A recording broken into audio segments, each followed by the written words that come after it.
close that corner a little bit. Yeah. For anybody watching, decoration. For anybody watching right now, this isn't the start. We haven't done the start yet. We're pre-gaming right now. Yeah, we're just prepping. This is a cold open, as they call it in business. All right, I'll take us out.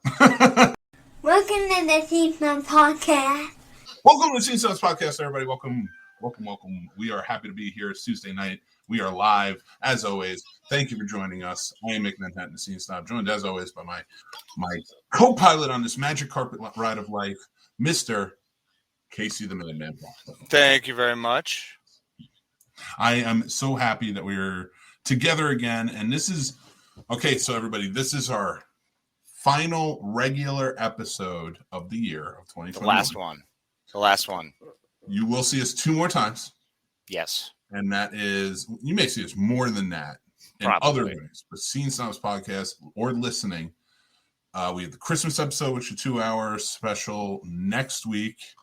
And that's a Merry Mickmas. That says the 22nd, but it's actually the 21st. I messed up. It's next Tuesday. I don't even know which way I'm going. There you go. Oh, it's opposite. So make sure you join that. But then we have another special. You will be counting down the ball drop with us. And it's going to be a mad new year. Scene Snobs Countdown special. So excited. That's going to be a great time. I think everyone will be in the best of cheer. Yeah, that's going to be a lot of fun. Now, will that be live? Absolutely not. Of course not. We are ringing in the new year with loved ones, probably each other, but not live. No, but you know, there will be a fun soiree, and we will make sure that what we put forth for the ball drop will be fantastic. 100% agree with you. I'm really excited for how excited I get to be about a fake ball drop. Like, I've always wanted to be able to do that. Like, now I get to record a ridiculous thing that's going to happen as a major event. I feel like this is my hallmark moment. And if you think we won't be cutting to Times Square, you're wrong. We will definitely be cutting to Times Square. But from what year, you don't know. That's exciting.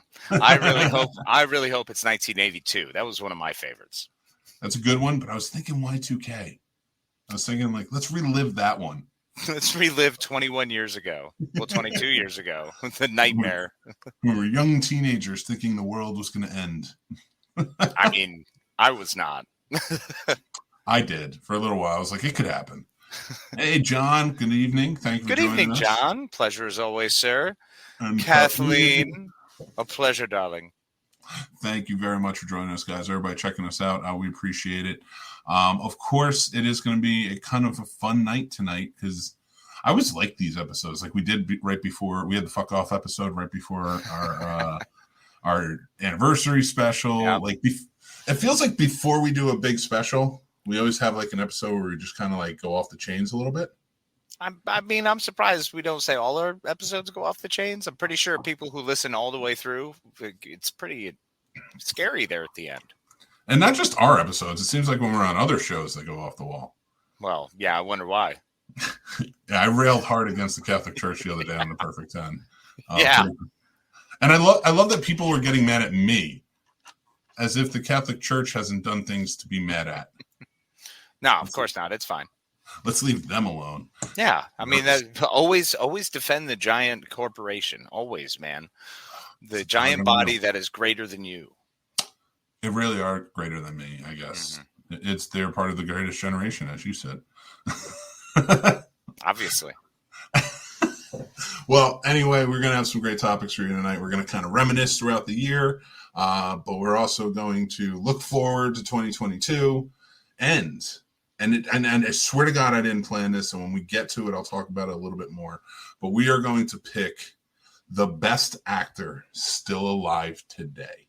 I love this. We're going to judge this hard, people. We are not coming at this lightly. We want to hear what you guys have to say in the comments about everything. But this one is not going to be an easy one. But it started with me thinking about, I had somebody in mind for it. And then the trailer of a movie came out today. And again, I will talk about this once we get to that topic. But it came out today.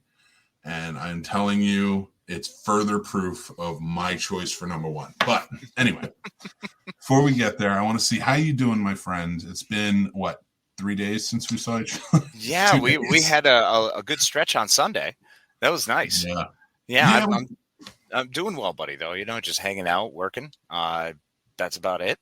It's pretty much it. Had a great weekend with River, which was fantastic. It's always fun. We got to make some cookies, which was a blast, and decorate them hilariously. That's pretty much what I do, man. That was it. It was low key. It was nice. We're just gearing up because, like I said, we've got her birthday coming up, Christmas coming up, so the celebration's out of our ears, and just trying to put up trees and do all the. It's like half done too. I've got like a half decorated tree, and I've like literally got a piece of garland like halfway hanging off the wall because I ran out of stuff to stick it up with. So I'm like, oh, this is great. It looks terrible. It looks just so shoddy. It's kind of fun. Well, I already told Mary, I was like, Casey's probably going to come for Christmas, and you should come hang out because it's going to be a lot of fun. It's going to be a good time. We got a new board game. Or actually, it's more of a card game. It's What Do You Meme? It's kind of like it's all right. So it's kind of like Cards Against Humanity, but not it. Like you deal hands to people, and they're all memes, famous memes, and then they throw down the question. So it might be like, how you feel when your proctologist is checking you out, and then you take your best meme and try and match it up in the funniest. Okay, all right, I dig that. And we always have Munchkin too. Well, Munchkin's the bomb. I don't know if anyone else plays. Munchkin is the greatest game. There's nothing better than watching someone get all the way up to like one level away from winning, and then all of a sudden you knock them back to one. How many times in our career of Munchkin has that happened to me? A lot, dude. You have gotten smoked in Munchkin. It is not your game. I don't know why you keep going back to it. Because, well, you play funny. Now you play scared. Like, you'll get up to, like, level 5 and be like, I'm good here. I try to, like, just go off into the background. Just, like, nobody will notice me here. Does anyone want to trade cards? I'm back here. No equipment, nothing. Yeah. Oh, and it's so bad because, like, I find out you become a powerhouse and everybody comes at you and nobody will help you. You are on your own when you're at, like, a level 9. Hey, man, it's lonely at the top, bro. And I'm telling anybody who's listening to this or watching this and doesn't know what Munchkin is, I dare you not to try it and fall in love with it. It's amazing. You. There's so many different versions. You'll find something you love. God, if they have a Firefly version of Munchkin, we need it.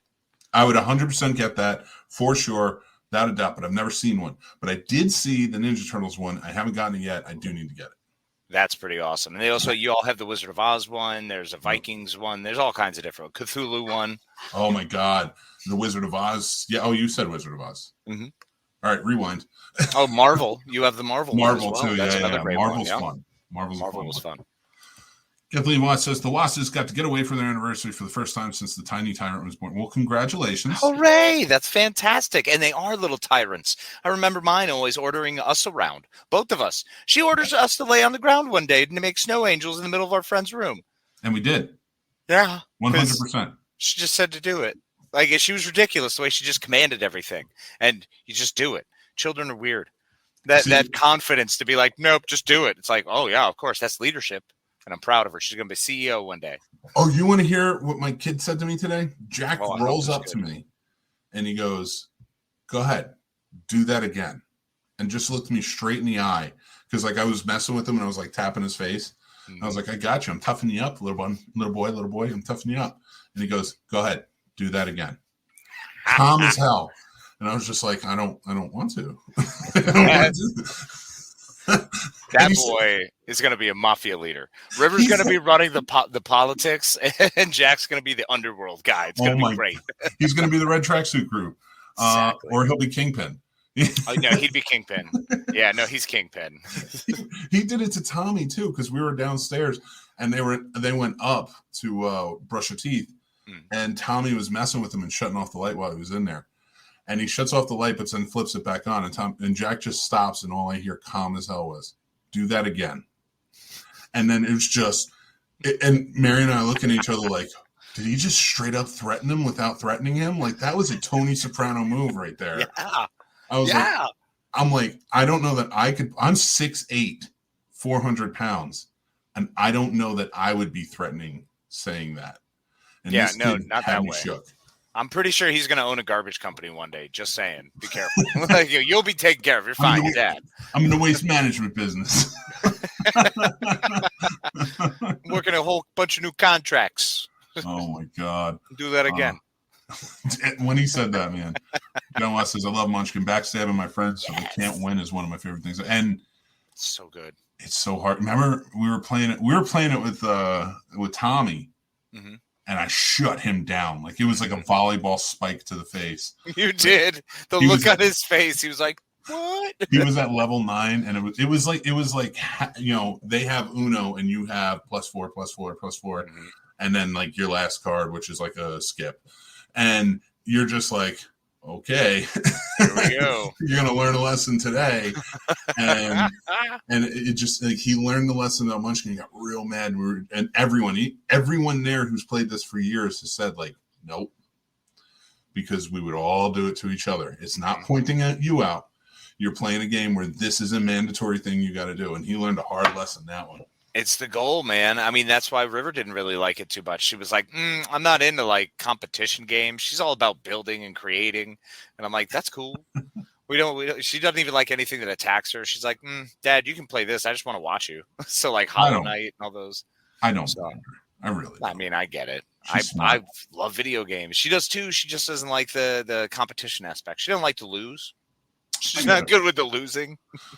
But I get that. I also get, all right, so I get that in the sense of like, if you don't like to lose, you don't put yourself, and again, if it's not competition oriented, you just don't like to lose. If you take yourself out of the running, like you're like, all right, well, I don't like to lose and there's a chance, so I'm not going to do it. I respect that. I mean, it's she's already knows that about herself and she's about to turn 9. Yeah. You got to put yourself, I mean, you have to know yourself going in. And I feel like that's a respectable trait. Just like me, I like the competition. I don't care if I win or lose. I want to win, of course, but I like the competition. And we've done it plenty of times when we work together where it was like, oh, we have like 600 servers to build and like 700 people who work there who are useless. So it's just the two of us. It's like, who can build the most in a week? And we did. Yeah. And like you would come out one on top, and it was like, like I'm mad, but I respect you for it. Like 163 to 164 in like 2 shifts against each other is ridiculous. And but it was a hard fought fight all the way through. So you can't get mad. You almost got to be like, all right, man. And that was when you were first dealing with your stones. So like you were struggling with that, man. That was hard. But I mean, I like that though. I like that competition. At the end of the day, we can respect it. Exactly. I'm a fan of the competition as well. And Kathleen, I respect that you hate losing because I'm a terrible loser. Actually, no, I've gotten used to it. When you're always a loser, you just get used to it. It's way easier. Like that's you just walk into everything. You just walk into everything and going, well, there's no chance of me coming out successful, so I'm just going to have fun. And that's usually when I do best. Whenever I stress about stuff or worry about it, I fail. But Kathleen, I'll tell you, just don't get into it. It's way smarter. Kathleen, I'm going to tell you right now, you are not a terrible loser. You are the best loser I know. Oh, that was messed up. You can't say that about my friend Kathleen. I'm kidding. I blame my older brothers, though. Now, I have 2 older brothers, and that's what drove me to be like, I'm going to complete this. I'm going to win. No, but see, that goes either way. I think that can push you out of it, too. I think you find it within yourself. Either you're a person who wants that drive and you're driven by that, or you're driven by other things. And you go, that's cool. You go have fun doing that. I'm going to go create art or do something fancy that isn't a competition, but still focuses a lot of energy in something fantastic. That was the biggest backhand compliment I've ever heard in my life about me, where it's just like, oh, no, you're competition oriented. You're driven. I get it. You get it. I'm just going to go over here and do art and something creative. Like, fuck you, dude. No, you build differently than I build. We build different things. We're different people. I completely agree. I'm not an artistic guy. I'm not. I unfortunately am cursed with it, where it's like I suck at it, but I want to do it. Like I want to do art things. And then I start doing it and I'm like, oh, it's so exciting. And then like 20 minutes in, I'm like, this is terrible. It looks like crap. This is absolute garbage. Like painting. It's awful. Everything is trees. It all turns into trees. I'm like, happy trees? Happy trees every time. It's the easiest way to go. That's like Jack's addiction now. I showed that to him on Pluto TV, the Bob Ross channel. And now every day, every time we turn on TV, he's like, Bob Ross, we're going to watch Bob Ross. And I'm like, it's great. I mean, I'm so glad. But yeah. It's wild having my kid come over and just go, all right, Dad, we ready for Survivor? Like, Oh no, I can't show Jack Survivor. He's gonna start like doing things around the house to like booby trap me. He'll just randomly build a shelter out back. Like, what are you doing, kid? Why are you living out here? Because I can. Just got Bowie Do knife that in his again. mouth. Do that again, Dad. Do that again, Dad. That's what I like about RPGs. Nobody really wins or loses. It's all having fun and telling a story with your friends. Agreed. Right. Yeah, I absolutely am in on that. I love RPGs. 10, 12 years old. It's a weird dynamic. That's a very weird dynamic. God, it's the worst dynamic. What's the matter with you? I mean, that's like 10 and 12 years older than you. That's old. That is old. There's not really competition anymore. That's like we are having kids and you were born. Yes, Kathleen, I am with you. We are absolutely starting the support group of I like this, but I suck at it, but I'm going to do it anyway. Yes. Well, let me tell you this. If you're going to start a support group, there's no better place to do it than the Scene Snobs Discord. Jump on and join now and help build our community of geeks, all getting together to talk about the things that we love. We will create rooms for all of us to jump in and have a great time. So make sure you head over. I'm going to put it right in the comments right now, but our link tree and all of the links are there. So go check it out and join now. As much fun as we have being able to interact with you, it's a little more one-sided. We occasionally have, some people comment along, which is fantastic. We love interacting with everyone, but it's so much better to be able to interact through Discord because we're able to get a little more in-depth, have a little better conversation, and send a lot more memes. That's very true. Yeah. All right. Well, you know what? We actually do have topics tonight. I think. We have some time. We're still in the opening, but we'll throw it out there because I want to hear what everybody else says. Casey, what are some movies, and I'm going to throw TV in there too. What are some movies and TV shows that you couldn't stand in 2021? Okay. Well, one of the first ones was actually one that I went into hoping that something would happen with it because it's got Chiwetel Ejiofor, whom I love. He's one of my favorite actors. Really for me came on the scene with Firefly, Serenity, and he's fantastic. He did a movie this year called Infinite. He did this movie with Mark Wahlberg, whom Mark Wahlberg can do a couple things, and if he's cast correctly, he can do them very well. And I'm sure if the director sends the right messages and they have the proper conversations, Mark Wahlberg's fantastic. This movie wanted to be good, and it kept trying to be good. The problem is the entire impetus of it is Chiwetel Ejiofor wants to kill all these eternal people because he suffers so much and all he wants to do is die, and yet he takes his rage out on others. So these people who can't die, he creates a bullet that can kill them. Hence, he could kill himself and be dead, and it wouldn't matter anymore, and it would solve all the fucking problems in the beginning. So the entire movie is stupid. The premise of the movie is dumb. Everything is stupid about it. It's got cool action scenes, and the cool action scenes couldn't save it. And that was very upsetting. And Mark Wahlberg somehow barely acted his way through this. It was paper thin, and him sharing the screen with Chiwetel Ejiofor, Chiwetel fucking smoked him, man. It's not even fair. Like the caliber of acting is just obscene. I think sometimes you can't put the two actors on screen because one of them will so dominate that it almost takes away from the fact that this guy's supposed to be the main character. He's supposed to be the guy that you're supposed to be in line with.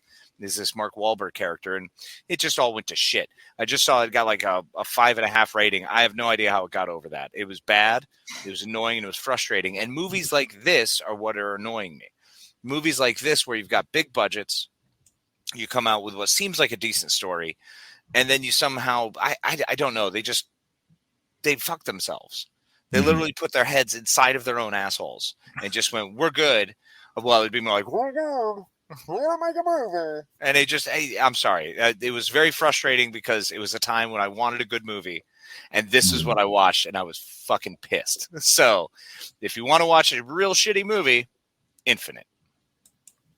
All right. Well, yeah, I did not see it, but I definitely see what you're saying because, like, you're right. Mark Wahlberg, when he's up with up against another actor, like when he's with Will Ferrell, I think they're so funny together. He like Will Ferrell can bring it out in him. Yes, fun. Agreed. But like if you put him up against like and I understand like this is actually a casting decision when you have like actors who are out there who are famous, but they may not be the strongest actors. You surround them around really good actors. Yes. But you surround them, but you don't like really have them interact too much. Yeah, I mean, there's a coddling that has to happen, and I think in this one it's supposed to be a dick measuring scene, and he just came up real short. You know what I'm saying? It was just that scene, the way it was done. He just, man, we're talking millimeters to fucking inches, bro. Like this was substantially different. So Yeah. it was hurtful. It just, the writing was off, and when you have that big of a plot hole, when you have like the entire impetus, this guy wants to die because he's suffering, and his suffering hurts him so much. He's got a fucking thing to do it. He's got the device to kill himself. So I don't understand why you wouldn't just kill yourself. It's so, and it's always paper thin. Like there's never a good. Yeah. Yeah, there just wasn't enough there, and it kind of sucked because, like I said, the action scene should have brought it together. I mean, there was a cool car scene where the car like jumps over the other one and skids the back tire, and the effects were done so well, like did a great job, and it just fucking stupid story. Yeah. Well, another one, Conjuring. Fuck the Conjuring. This year, The Conjuring, Devil Made Me Do It. You can go fuck yourself, Conjuring. I don't know how in the world you took something that was so good and so impressive. It brought out so many emotions. It scared me. James Wan scared the ever-loving shit out of me with that movie, and he did a great job. And then by this one, it's just boring. It's trudging. It was like you could feel no one was putting effort into it. They went, oh, we're going to do a third. Pay us some money. We'll show up, shoot for a week, see you later. Like it just didn't, it was missing a lot. And that sucked because that story has been great. I've loved that story. You know, I've loved what they've done with that couple. And even the Annabelle, I'm not a big fan of it, but okay. So this movie coming out was just, it was weak. And I like Exorcist movies. And this just, weak, kind of pissed me off because I'm like, don't fuck the franchise, bro. Yeah, I mean, there was a few, like, for me, like, a big one that was, that I really couldn't stand was Reminiscence with Hugh Jackman.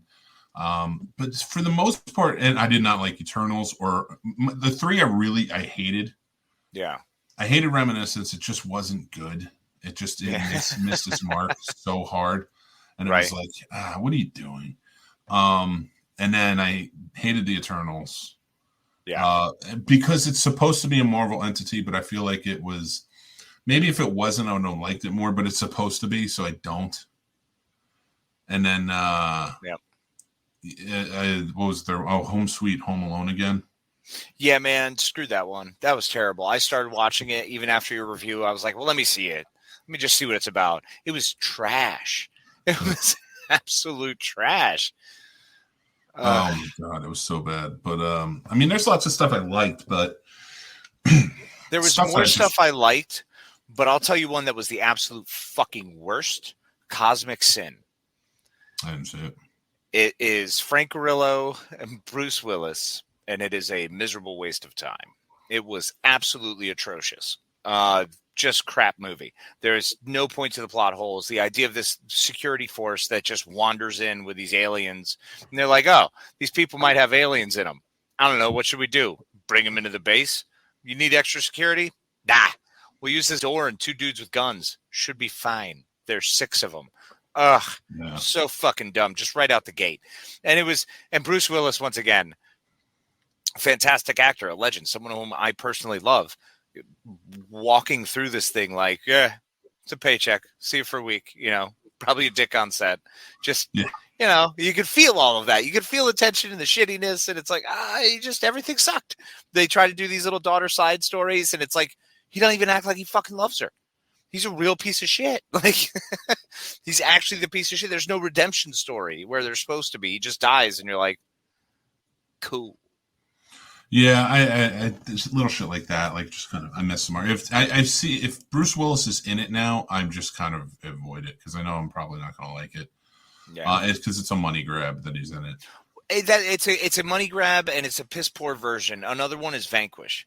Vanquish is trying to jump on this whole the John Wick, you know, the Atomic Blonde. They're trying to just pull into that action adventure, super go hunter killer thing, and it failed miserably, man. It just did not. Ruby Rose just did not pull it together.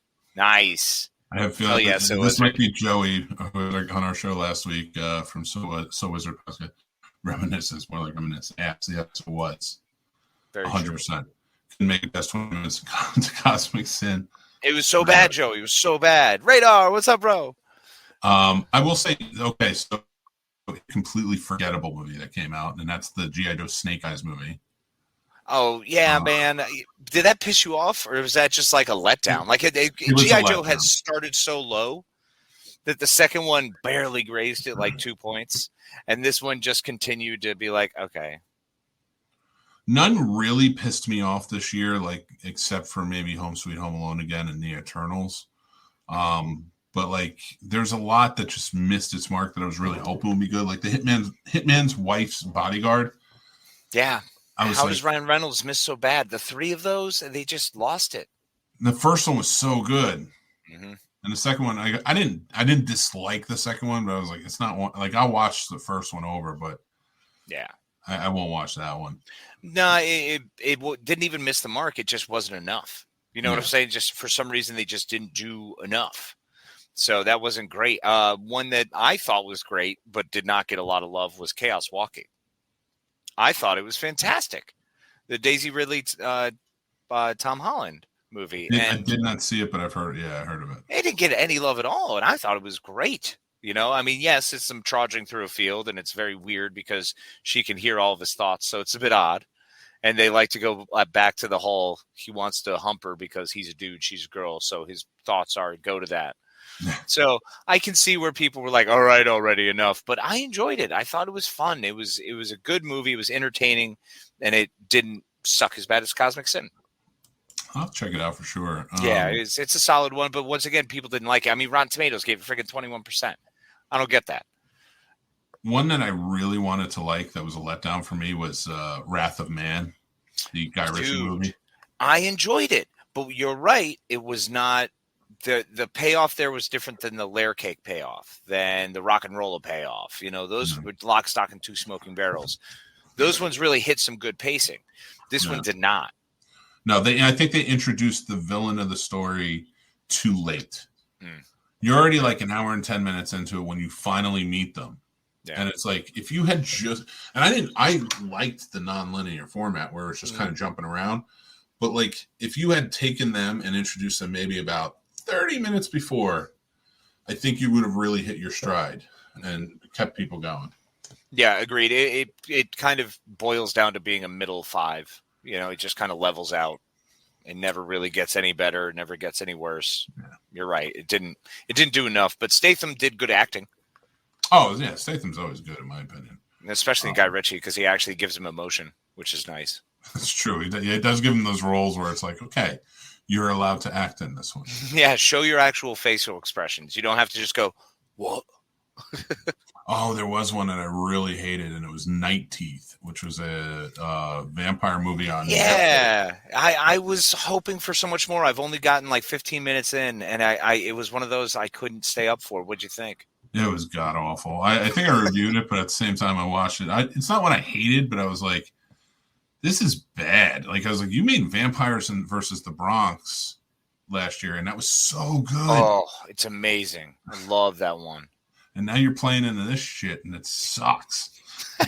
I was like, screw you for ruining my Halloween. Well, were they shitty vampires? Yeah, everybody was shitty in it. The whole thing was dumb. Like, it was just like, no, okay, not the whole thing was dumb. All right, there was an aspect of it where the street level like gang knew, like, they were being attacked by vampires, and then you think it's because of this vampire push, like they're trying to take over. Like, they run LA in different factions of the vampire clans, but one is trying to take over everything. And the street level gang of non-vampires, they're humans, know all about the vampire lore, and they hunt vampires.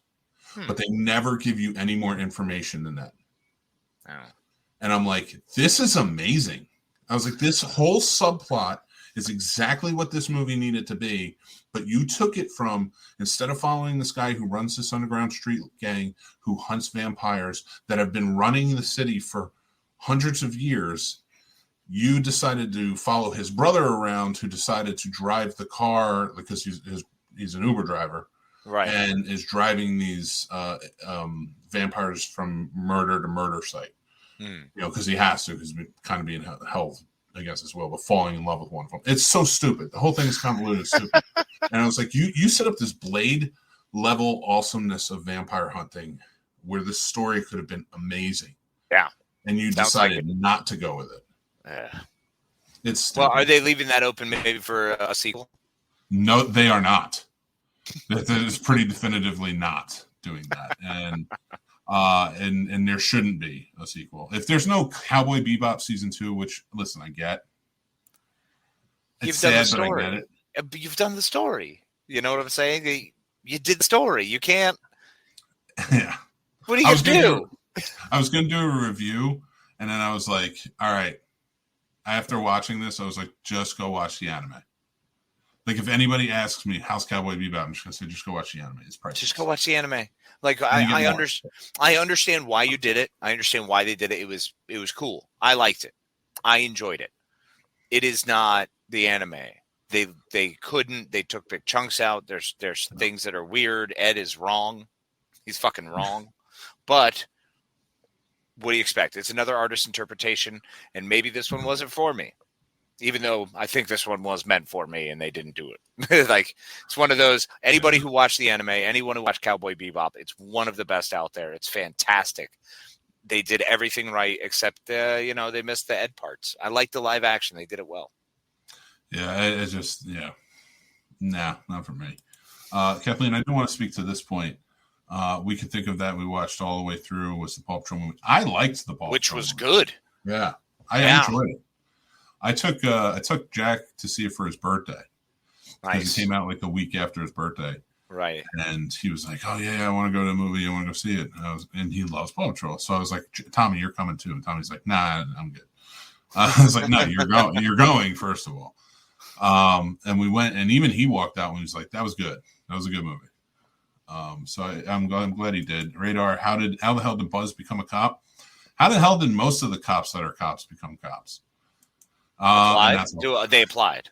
They applied. They got it. Snake Eyes was an abomination, which it really was. Yeah. So many bad movies this year, but there are so many good ones too that everybody can check out. And you can check that list out on our New Year's special. That list will be on our New Year's special. Right now, we're just talking about stuff we didn't like. But favorites of 2021 will definitely be New Year's because I have a lot. 2021 for me came out a lot better. The stuff that I didn't like was just things that were trying to buy into the market. Mm-hmm. A market that's been established for about 3 or 4 years now. And a lot of the action movies are the ones that I didn't like because I was hoping there would be more. The way John Wick has raised the bar, I go back to Atomic Blonde because I think it's fantastic. That stairwell fight scene when she's just getting her ass beat. It's like, it's incredible. Yeah. And other movies have been trying to play on that and to capture that. And unfortunately, 2021, there are a lot of misses. That's all. Just a lot of misses. I don't think anything was purposefully shit. I don't think it was hurtful except Home Alone. That was just miserable. They tried to take something from my childhood so they can go fuck themselves. But they tried to take something from the childhood and said, okay, this thing that is clearly Looney Tunes, we're going to turn into Space Jam 2. Mm-hmm. Which, mind you, I didn't hate Space Jam 2. I know what it is. Like, everybody was freaking out and was just like, you love Space Jam 2? I was like, no, I know what it is. They were so mad at you. There was like 2 weeks where people were like, well, you like Space Jam 2. I was like, I liked what it did. Like, kids liked it and they were really into it. And you know what? That's okay because the first one's not particularly good either. Yeah. And whatever. But I will say this. So we are each going to pick 11 movies from our favorites, no overlaps, and then we're going to do our best of movies of 2020, best 22 movies of 2020 for 2022 going forward. So it'll make sense when we get there. I do it every year. Go back and watch our other. It'll sound better when we say it right. Like 2019 was 19 movies, 2020 was 20. Wait, no. Okay, so it is 21 movies. I don't know. Shut up. Person is back. What's going on, my friend? Hi, Person. I know this is not a part of what you guys are talking about, but they should have added more firefighter scenes for the Halloween Kills extended cut for those good scenes I heard about in the movie. Oh, yeah. You know what the weird part is? There's a petition out now. A lot of people hated Halloween Kills. I liked it. What? Why? They just did. Because what people don't get sometimes is that it is the second part of a trilogy that is planned. Right.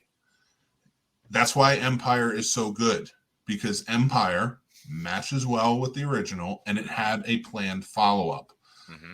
I'm now not comparing Halloween Kills. Don't kill me. Let's pump the brakes there, Chief, because, I mean, there's a few differences. Back to the Future 2 is good because there was a planned third one that they shot right after. So, like, there is a, if you have it planned and a planned follow-up to it, and it matches with the theme of the first one well, then it works, in my opinion. And I thought Halloween Kills worked. I liked it for what it was.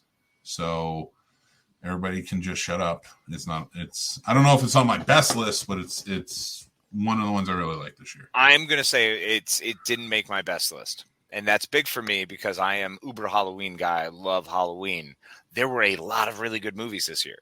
There was a lot of good material to chew through. And with watching a lot of stuff with River, I found some crazy good kids movies that were amazing. So, yeah, unfortunately, Halloween Kills didn't make it. But it's not bad. I don't understand why people would freak out. Yeah, people are weird. But not Person. Person is amazing. We love you. Hi, Person. And you, too, have a safe holiday week and enjoyable one. And be here for the Christmas party next week. We're going to have a lot of fun. So getting into our next topic, because I am anxious to see where we go with this. And that is Best Actor Still Alive in Acting today. All right. Okay. Sir, I'm going to need your first on the list. Your number 3, not your number 1. Okay, my number 3 right now of current Best Actors Still Alive acting today. Bill Murray. Such a good one. That is a solid one. Bill Murray is my number 3. He has continued to be funny. The man has continued to deliver strong acting performances, and he's just gotten better with every single time, to the point where now he's revered to a Zombieland cameo being one of the highlights of an entire movie franchise. Oh yeah. So he's pretty amazing. I mean, he was also at one point, he was the most highly paid actor in 1980s. He was, or what was it? Every movie he was in made the most money. He was like that guy. He cashed in the best.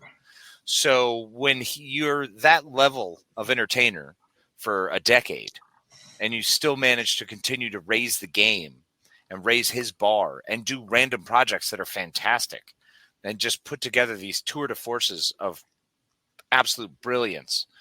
Yeah, I'd say Bill Murray's absolutely my number 3. All right. I dig that. That's a great choice. My number 3, I'm going to say, is Living Today, Gary Oldman. Okay. Wow. Shit. Yeah, Gary Oldman is... No, Bill Murray is a really great choice. But Gary Oldman is like... I was tempted to put him at 1 just because of so many characters he's played. For so many years, he's done so many different characters. Bill Murray has been an actor who has actually acted and done different performances, but he's never taken on the level of changing entirely in the actor sense the way that Oldman does. So that's a fantastic pick, bro. And Ullman changes it up. I mean, look at his roles. And, when I envisioned this and I was thinking about it, I really thought about the last, 20 years mostly. Like, who's been around the most 20 years really making noise with their roles. So, 20 years ago is not the 80s. You know that, right? Yeah, I'm well aware. I'm not even counting the 90s. But for me, Gary Oldman, even in that 20 years, has had, I'm losing True Romance there. I'm losing... Dracula. I'm losing. Rosencrantz and Guildenstern are dead, bro. Yeah. That's an amazing flick. And if I'm only thinking about the last 20 years, he's still done some stuff where you're just like, The Professional isn't even like a thought when I put this list together. And those right there, those movies we just named, should probably have him at the top of most lists. Yeah, I mean, it's because of this list being currently Best Actor Still Alive. I'm hard pressed not to put Oldman at 2. That's he's amazing. Part of me wants to say Ryan Reynolds in this list, and the reason for that is because the guy has reached a point in his career where he can take a break. You know what I mean? If you've done that much acting and you've been that successful and you've had that many great movies, that many flops, he's had Deadpool. You know, he's been able to pull together some absolutely fantastic pieces of work, and he's only getting better. Even Red Notice. Red Notice is not anything to – you're not writing home about it. You're not saying this is such a great movie, you got to see it. But it's entertaining as shit. And if he does something really well, he entertains. So maybe he's not in that best actor category yet, but he's really getting there. Well, here's the thing. Ryan Reynolds, in my opinion, as much as you're going to get me all this hate, is not the best actor. Okay. But he is a great character. Yeah. When everybody's like, oh, he played only, you know, like the people who hate on him are like, oh, all he does is play Deadpool. I'm like, no. That is who he was before he was Deadpool. Mm-hmm. Deadpool, he just got to be a little more like too much, like they're outrageous with it. He got to be bigger. That's all. Yeah. They're like it's like me when I'm at a party and hanging out and making jokes, and I start getting on a roll, and then someone has to be like, just you're a little big, a little big. You're at Deadpool level. Yeah, just you get like just a little down. Which Free Guy is actually a sneak peek to everybody is going on my list. I won't tell you where, but it is going on my list. Wow. All right. It was that good. But that's the thing. Like Ryan Reynolds is a character I want to see. When Ryan Reynolds has movies I want to go see.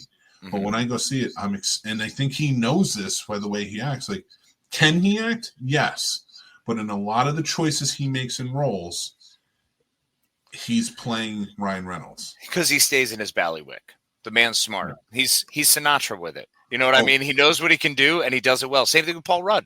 These guys are brilliant. They're all cut from that same cloth. Jason Segel.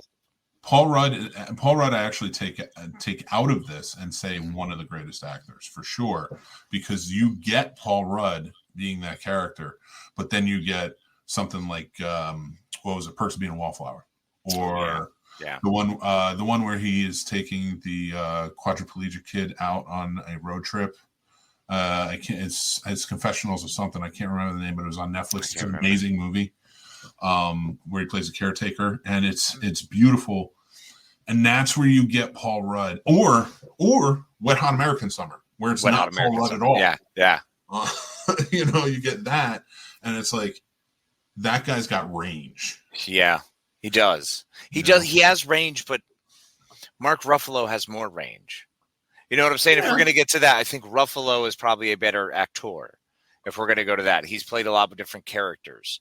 You know, especially in Spotlight, we get to see him change completely. Yeah. You know. Yeah, and Zodiac. Zodiac, totally different guy in Zodiac. The Big Short, different guy in that. But I'd even put like a Jake Gyllenhaal up there and stuff. And by the way, everybody, we're not excluding female actors. No, I was about to. I'm bringing up Helen Mirren next. She's actually going to be my number 2. Oh, I've thought about it now. Oh, so, okay. I should have clarified. This is my fault. Because I know I said actor, and we do call women actors. Yeah, but it's his job. True, but it is known, and that's why they do it. Everyone in the theater is an actor. Mm-hmm. Everyone in film, they'll divvy up as actor, actress, right? So that way there's a difference, but it is by Hollywood's and even the female actors who come in, they say the same thing. They want that separation because it leads to certain things, especially in unions. Mm-hmm. What I'm saying here is I was thinking we'll do actors today. Okay. And then do actresses. Oh, I like that. No, let's do actresses for the special. And then I think that's even better. Yeah. And then we can go back to it. And out of all those, like who's the best top 3 or something. Okay. All right. Cool. So we're doing dudes tonight. Yes. So just going back to the Ryan Reynolds thing, I think Ryan Reynolds has become sort of what John Wayne did. John Wayne even said, he said, once I reached a certain age, I realized people were just going to see me be John Wayne. Yeah. And I think Ryan Reynolds has reached that point where he's like, I realize people are coming to see me be Ryan Reynolds. And that's why I think Red Notice was perfect, because you got to see him at the point where he's understanding that and using it. I think The Rock was doing the exact same thing. He's understanding people are coming to the theater to see The Rock. Yeah. And he has range. The man acts incredibly well. Yeah. We still want to see The Rock because he's hilarious and a badass. And then Gal Gadot is hilarious, brilliant, and stunning, and everybody wants to see her get out of the water in that bathing suit. You know, that's Yeah, they all played to their strengths. You know what I'm saying? That's what Red Notice did. Is Red Notice played to everybody's strengths, and they just had fun. Red Notice was an algorithm movie if I've ever seen one. 100%, dude. 100%. Someone was just pumping numbers, and that's exactly what we got because that's just entertainment now. Yeah. And that's one of those movies that we're going to lose in another 40 years where no one's going to remember Red Notice. You know what I'm saying? That's not going to stick. It's funny the things that stick. Starship Trooper still sticks. I think Casper Van Dien might be one of the greatest actors still alive. I hate Fight you. me. I hate Fight you. me. The number of sci-fi movies that man has done, the number of roles. Come on. No. Come on. He'd even fight you for that one. Bring it on. I would put Casper Van Dien and Brian Krause. Let's get it. Let's go. Let's put them up there. Let's do this thing. Who's your next one? Still alive today. I mean, I'm a Donald Sutherland guy. I don't know if he's still alive. I really hope he is. He is still alive. He's still acting, but okay, I'll give you that. No. What I was going to lead to, though, is his penis did a lot of good work because we got Kiefer Sutherland, who I legitimately think is probably still one of the best actors. I think he has more years ahead of him that are going to be fantastic. I mean, 24 is still a well-known thing. The man has had range in both screen and on TV. So you, sir, I think are Kiefer a Sutherland lunatic for thinking this because Kiefer Sutherland being named one of the best actors still alive today. Absolutely. No, hands down. He's not even the best actor in all of his projects. Oh, are you kidding me? First of all, he blew Jason Patrick out of the water in Lost Boys, all right?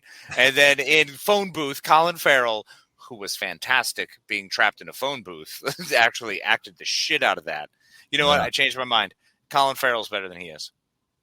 See, my number 2 is going to be Sam Rockwell. Are you really? Sam Rockwell's so good. Okay. No, he's amazing, but it's just such an odd pick because he is amazing, but he falls into the background. He's part of the tapestry of whatever, piece you're putting together. It's fantastic. So that is brilliant because he works in everything he does. Yeah, and I think he can do a range of emotions. He can do your comedy. I mean, he can do comedy well. Oh, yeah. He can do your dramas. He can do – I mean, anybody who's seen Moon should know that, he's one of the best of all time. Yeah. And, of course, Teenage Mutant Ninja Turtles. I mean, he's there. He's definitely building it up. He's probably the best actor in that movie.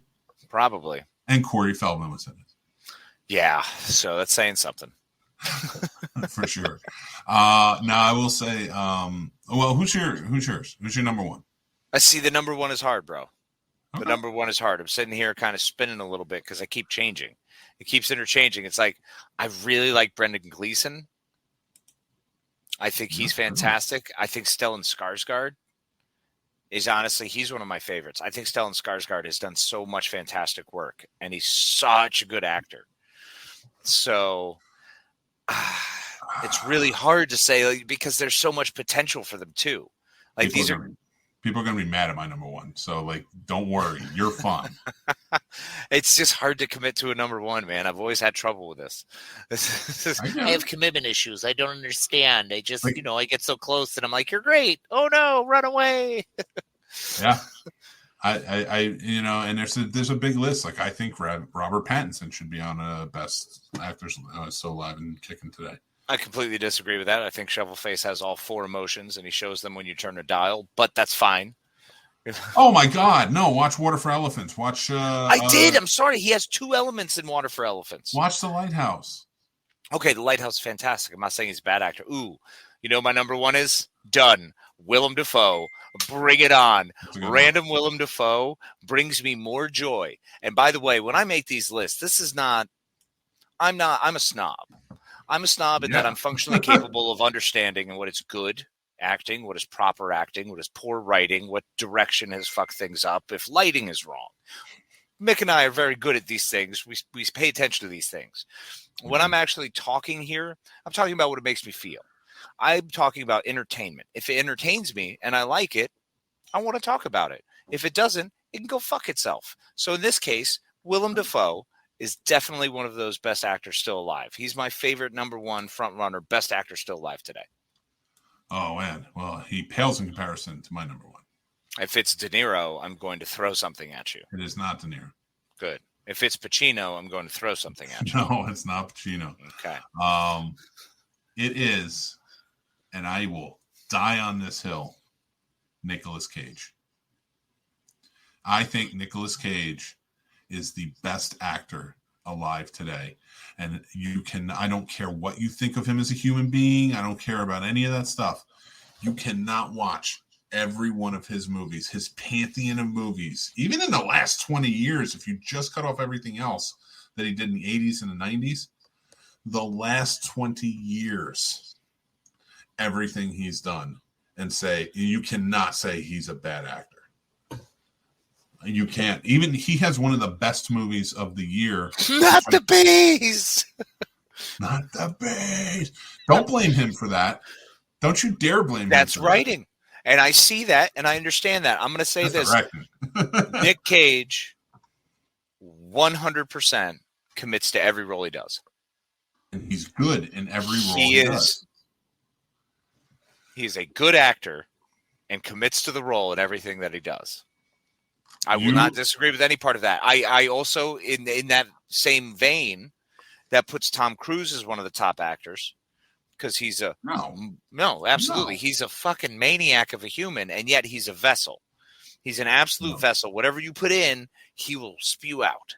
No, so you get Tom Cruise from 1984 and All the Right Moves until now, and it's all Tom Cruise. Every single role you look at, it's like that's Tom Cruise, that's Tom Cruise, that's Tom Cruise. That is that, and it's not even like how Ryan Reynolds is Ryan Reynolds, but we love him because he brings an energy to it that's just original. And he improvs perfectly. This is literally, like you said, a vessel for Satan who is just the same in every single role, except for A Few Good Men. He was great in A Few Good Men. Did I say Satan? I said Satan. Okay. But if you just take the last 21 years alone with Nick Cage, and I'm going to read off some of his highlights. Pig, Mandy. First of all, Mandy is one of my favorite movies. Wally's Wonderland. You have all great. All you named are great movies. All you named are great movies that I love. Agreed. We're only in like the last 3 years. So you have Gone in 60 Seconds, which tell me you don't love Gone in 60 Seconds, and Family Man, Wind Talkers, Adaptation, Matchstick Men, The National Treasure movies, Lord of War, The Weatherman, World Trade Center, which he was great in. Mm-hmm. I would argue he was a good Johnny Blaze in a bad movie, but I'll say the first one. I'll absolutely give you the first one. I really enjoyed all the characters in the first one. It just wasn't great. The second one was just shit.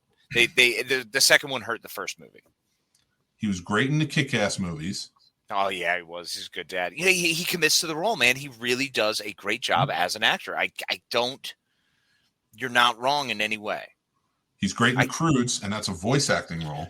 Croods is great. River Can't Get Enough, and that's another one that caught me off guard. That new one, the New Age or Dawn of the New Age. Good night. That was fantastic.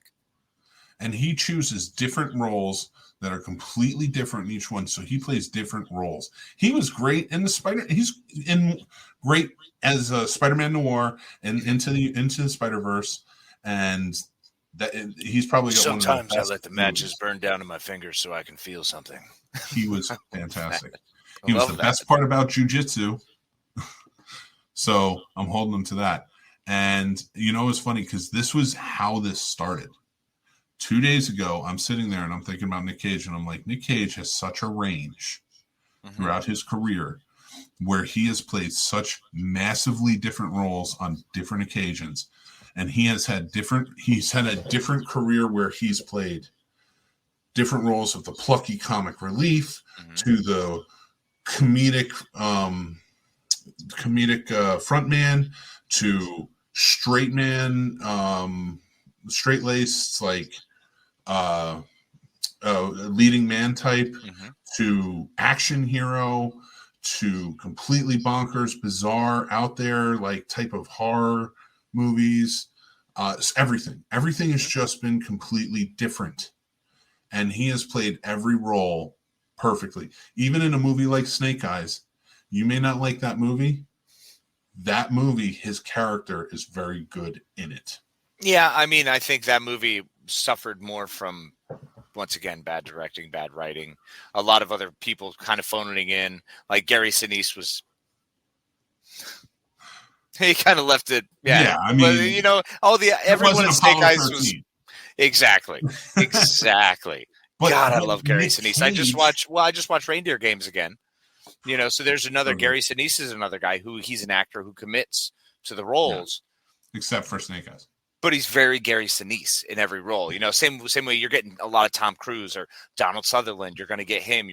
These other actors who've been around for a while, you're getting them. You know, I maintain that most actors today, and for a long time, since the movie star really became a big thing, and I would say that starts with Burt Reynolds. Like, not saying that movie stars started with Burt Reynolds. I'm talking about where it became a thing where it's like, you're going to see a Burt Reynolds movie. You're going to see... Errol Flynn. No, that was Errol Flynn. Clark Gable. You were going to the Clark Gable movies, and we got to get together. They were actors. Yes, you're going to see a Clark Gable movie, but you know you're not seeing Clark Gable. There's going to be something different in that. Not until he got older. When he was much older, you saw Clark Gable. But yeah, no, that's fair. Errol Flynn was the same way. You were going to see an actor. Laurence Olivier, you're going to see a performance by someone be a character. With John Wayne, you're going to see John Wayne. Yeah. But it was later in his career. Before then, like you were going to see John Wayne, but it wasn't like, oh, I want to see him be John Wayne. You were seeing acting. Same thing with Henry Fonda. He eventually just became Henry Fonda. I think Burt Lancaster might have been one of the last guys, one of the big heavy-duty movie stars who actually played roles. You know what I'm saying? I think he was one of those big Rock Hudson era guys who was supposed to be a certain way, the Cary Grants.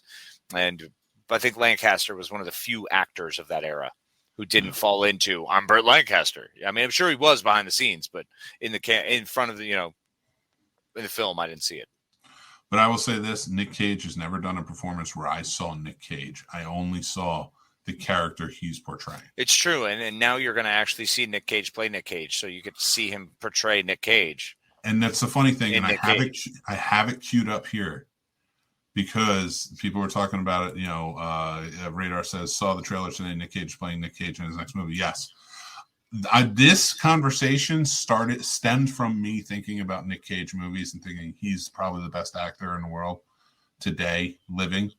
I mean, it's not wrong. I mean, legitimately, damn, dude. Now you messed me up because I'm really like at the Gary Oldman and John Voight's of the world, because John Voight kind of led to Gary Oldman to me supplanted John Voight's character acting.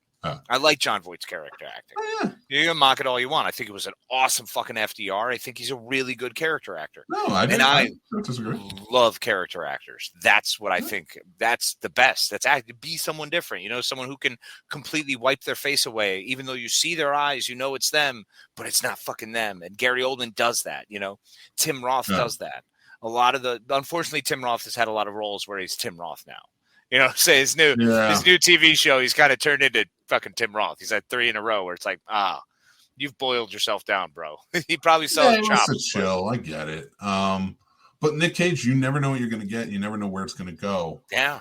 And it's always a fucking adventure. It may not be a good one, but hey. The fact that my argument of all this started was like, I can't wait to tell him that Nick Cage is my top choice and why.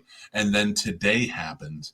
And there was a trailer for a movie that's called The Unbearable Weight of Massive Talent. And I'm going to pull it up right now. We're going to watch it. And I'm going to state my point on this one. All right. And I got it coming up right here. And for everybody listening, you can go. I'm going to cut this out of the listening so you're not listening to it. But you can talk about it afterwards with us on our Discord. Hey. Okay. That looks fantastic. It's really funny that only 10 years ago there were videos coming out where we were mocking the fact that Nick Cage was taking every fucking role that ever came up to him. Yeah. Like, do you remember those videos, those YouTube videos?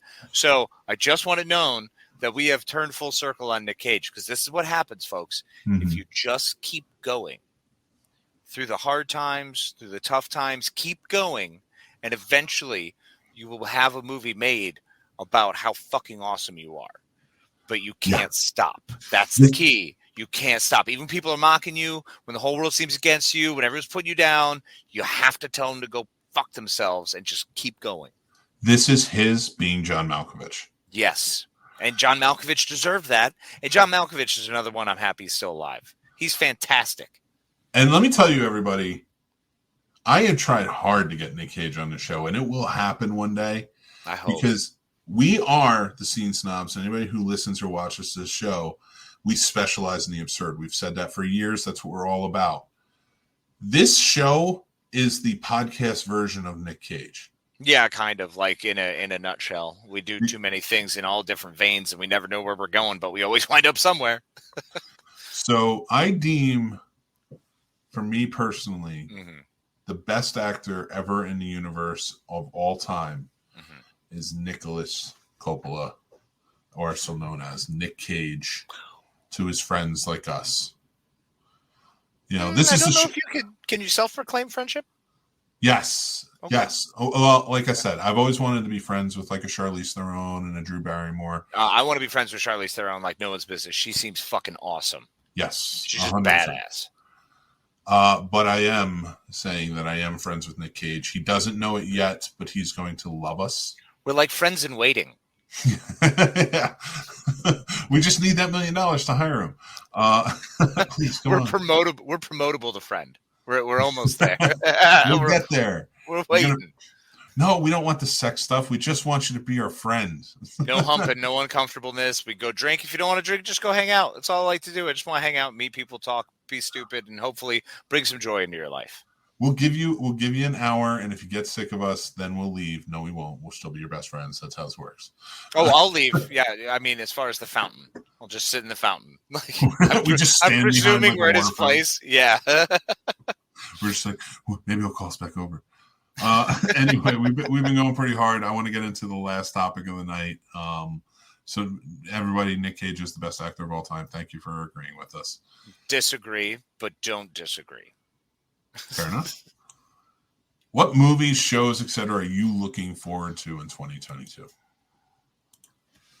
Uncharted. Ooh. The movie Uncharted that's coming out in 2022. I am super freaking stoked for it. It's my favorite video game franchise. I'm on record as saying it is what I like to do when I play video games, play action stories. I want to play a movie. I want to progress and learn beyond the RPG level. I just want 5 hours, 7 hours of just uninterrupted, cool fucking story.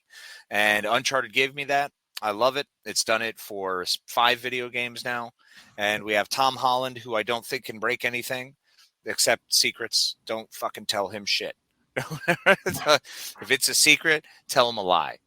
But he's wonderful. Mark Wahlberg, who once again, I said earlier, he was in a movie that pissed me off, and his performance pissed me off. And this, I'm excited because this fits him a little more. This sits in his ballywick, so this should be good. I'm very excited about it. They introduce a lot of characters. The trailer looks very promising. Super excited for that. Book of Boba Fett's coming up.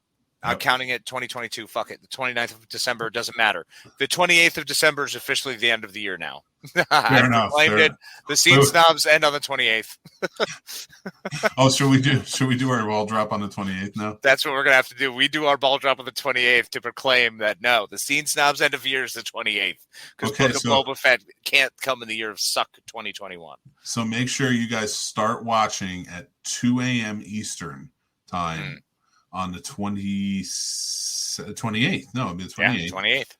And then count down the ball drop to the Book of Boba Fett when it drops at 3 a.m.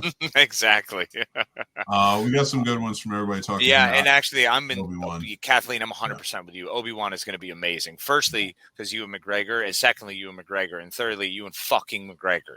Like that man plays Alec Guinness better than Alec Guinness did. It's wonderful. I'm super excited. Yeah, me too. I'm all down for this. Macbeth and with Denzel Washington is in theaters 25th, but it's on Apple like 2 weeks later. Okay. I'm so excited for that, man. I'm really stoked to see how Lady Macbeth plays out. That'll be fun. Always one of my favorite scenes. Definitely down for Doctor Strange 2 as well. Fuck yes, Multiverse of Madness is going to be fantastic. Super stoked for that. What else do we have shows coming out in 2022? Well, I am looking forward to in 2022 the final season of Better Call Saul. Ooh. We've been waiting a long time. Yeah, buddy. Through a lot. It's coming. I can't wait to see how they end that show because if it's anything like the last season of Breaking Bad, It's going to be amazing because even Better Call Saul. So, like I've always said, Breaking Bad got better each season, which is rare for a TV show. And Better Call Saul did the same thing. It got better as every year. So I'm excited. Yeah, agreed. I am looking for Peacemaker too.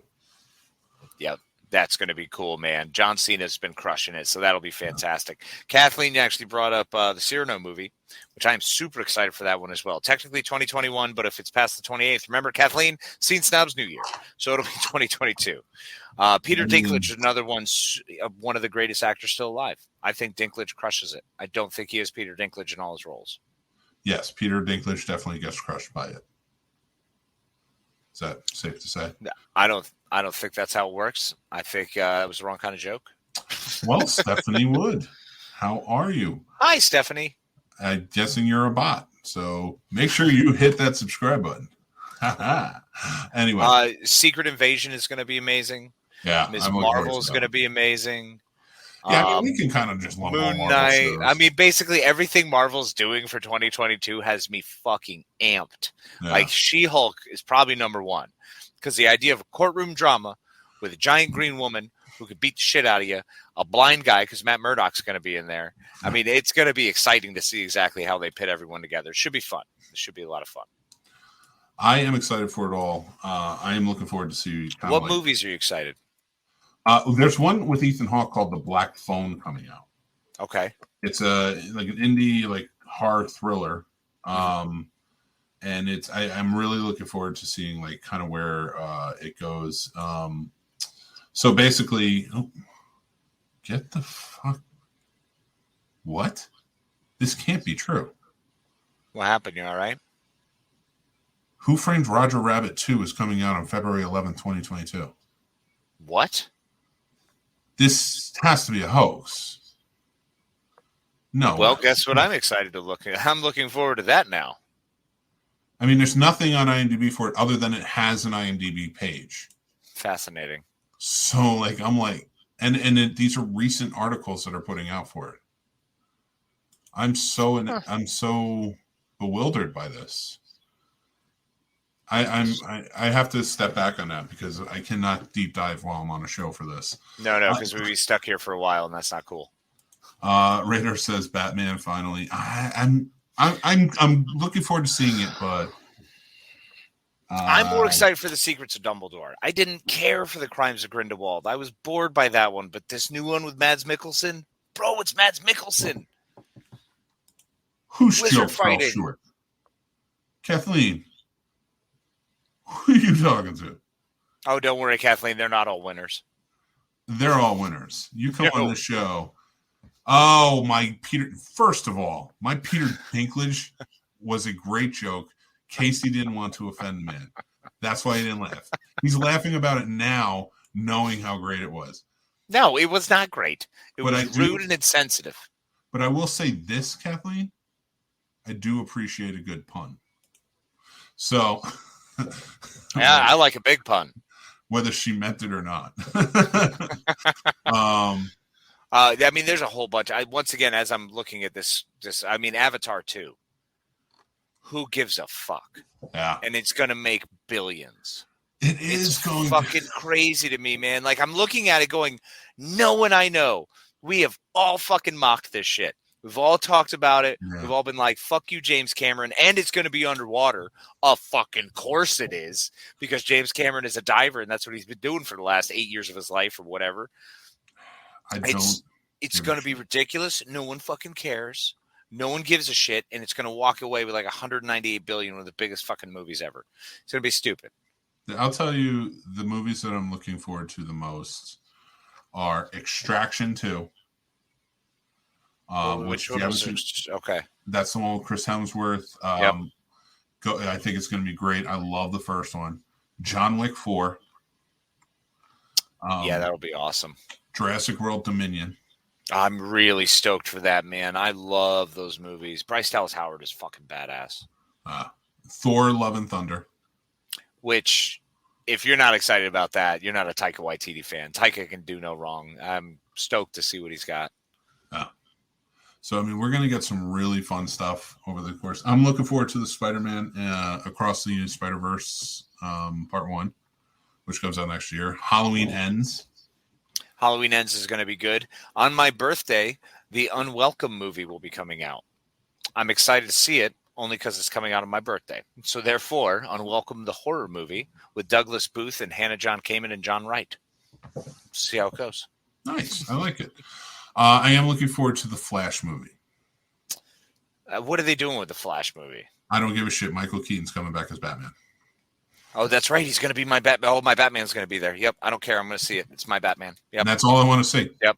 That's all if he's in it for 3 minutes, then I will watch 3 minutes of that movie. My ticket money that would be going to Avatar 2 is now going to be going to that just so I can see the 2 minutes of Michael Keaton on screen because I need my Batman.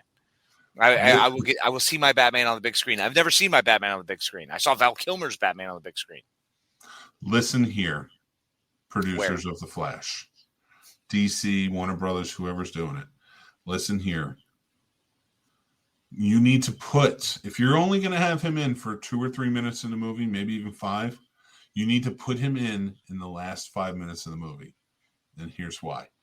Because then I will stay for the whole movie.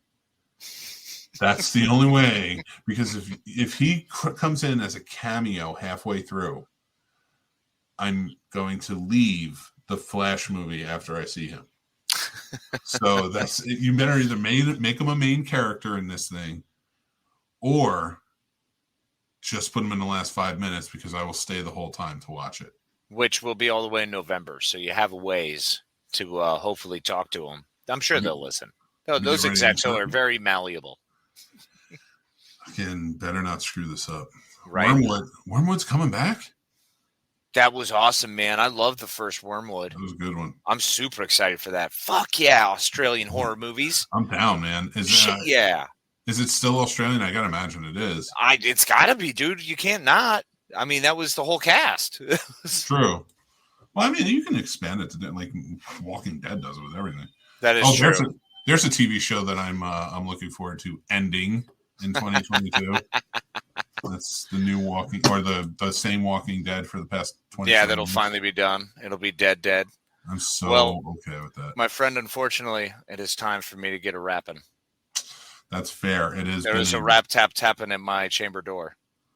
Well, I will let you go, my friend. So everybody, thank you again for joining the Scene Snobs. I'm going to do my wrap up. Well, if you got to get going, buddy, I can finish the wrap up. Do you want to say anything before you go? I love you all very much. Thank you so much for joining us today, and I hope you all have a fantastic day. Make sure to take care of yourselves, love yourselves, and be kind to each other. All right. Thank you, Casey. We appreciate you, buddy. Night, my friends. Love you. Remember, everybody, so you can check out the Scene Snobs anytime.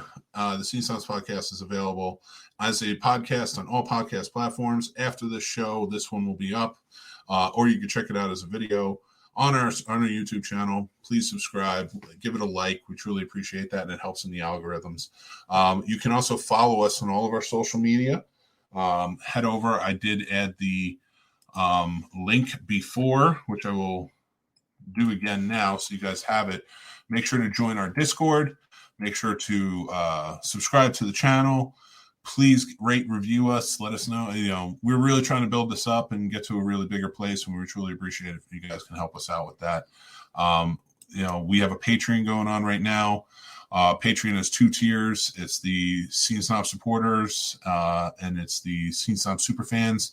And there's a lot of perks out there, so go check them out over on our Patreon. You can go to our link tree or go to thescenesnobs.com for any of that stuff. We again really truly appreciate you. You guys are all awesome. Thank you so much for joining us tonight. We had a great time talking to you, hearing your comments and things like that. So until next time, I am Mick Manhattan, the Scene Snob. You guys are all awesome. Make sure to join us next week on the 21st, starting at 8 p.m. Eastern, a special time. We're doing our 2-hour Merry Mickmas Scene Snobs Christmas special. It's going to be a lot of fun with some fun guests, and we're going to be doing a great time. So I will talk to you guys soon. Real Combat is all new tomorrow, and it is the first time we ever do a franchise versus franchise, and it's horror movies. So go check that out. It'll be playing at 8 o'clock over on our YouTube channel. It'll be available anytime after that. Thanks, everybody. Take care, and I will talk to you guys soon. Bye. Thanks for watching and listening, everybody. I'm the Scene Snob, Mick Manhattan. You can check out the Scene Snobs podcast live every Tuesday at 9 p.m. Eastern on our YouTube channel or all podcast platforms afterwards. Also on our YouTube channel, you can check out great shows like Real Combat, the ultimate debate show for movie lovers, mixed movie picks with new recommendations every week, Geek Fest Live every Sunday night, and new movie reviews and news all the time. Like and subscribe, then hit the notification bell so you know when all of our new episodes drop. Thank you so much to all of our amazing Patreon supporters, with whom this would not be possible. They help keep the lights on and support us in such big ways. If you would like to become a supporter on our Patreon and take advantage of all the perks like monthly giveaways, early access, and so much more, head on over to the Scene Snobs Patreon page and just sign up on one of our 2 tiers. Join our awesome community of geeks, movie lovers, and so much more, and join up on our Discord. The Scene Snobs Discord is now live, and you can head over to thescenesnobs.com for links to there and more. The Scene Snobs merch store is now open with original and fun designs that are available on all different types of merch and apparel. Check out thescenesnobsmerch.com. Make sure you like, follow, and subscribe to all of our social media accounts like TikTok, Twitter, Instagram, Facebook, and so many more. We have fun updates, topics, we talk about collectibles, and so much more on there. It's a great time. You can find all of our links to everything on thescenesnobs.com or on our link tree, which are down in the descriptions below. Thanks again, everyone. Stay tuned and stay geeky.